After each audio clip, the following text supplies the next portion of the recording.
எல்லாம் டெரரா போட்டிருக்கேன் அவரை. அவர் என்ன எப்படி டெரரா இருக்கிறாரு.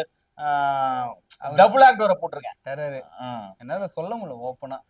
சரி, உங்களோட ஒட்டுமொத்த லஸ்டையும் அவரை கிட்ட கொடுத்த மாதிரி இருந்துச்சு. ஆக்சுவலா அதுல வேற பையன் இதுல ரொம்ப கேவலமான ஒரு விஷயம் தெரியுமா, அண்ணங்கார எட்டி பாக்குறான். வாலி ரெஃபரன்ஸ் இல்ல அது. Super sir. ஓகே, புரிஞ்சு போச்சு. வில்லனுக்கு வாலி ரெஃபரன்ஸ். பயங்கரமா இருந்துச்சு சார். ஓகே. அதே மாதிரி படத்துல எத்தனை பாட்டு சார்? படத்துல எத்தனை பாட்டு சார்? அது எண்ணில் அடங்கா சார்.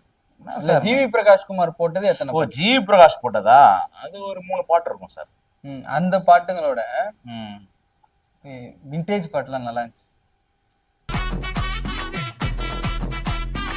ஏங்க என்னங்க எப்படி சொல்லிட்டீங்க?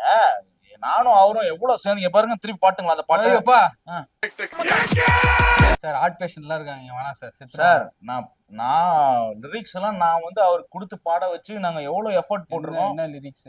தர இறங்கும் சதறட்டும். இருங்க பாக்க எடுக்கிறேன் பாருங்க.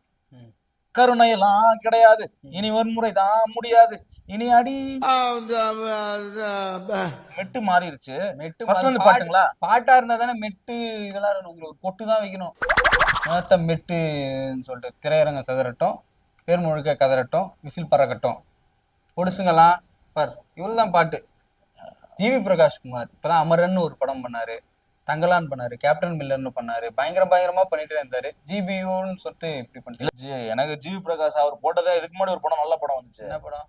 இது வீரதீர சூரன். என்னமா இருக்கும் சார்? பாத்தீங்களா? பாரு, நீங்களே ஒத்துக்கிட்டீங்க. பாத்தீங்களா? அதான் நம்ம ஸ்பெஷாலிட்டின்னு.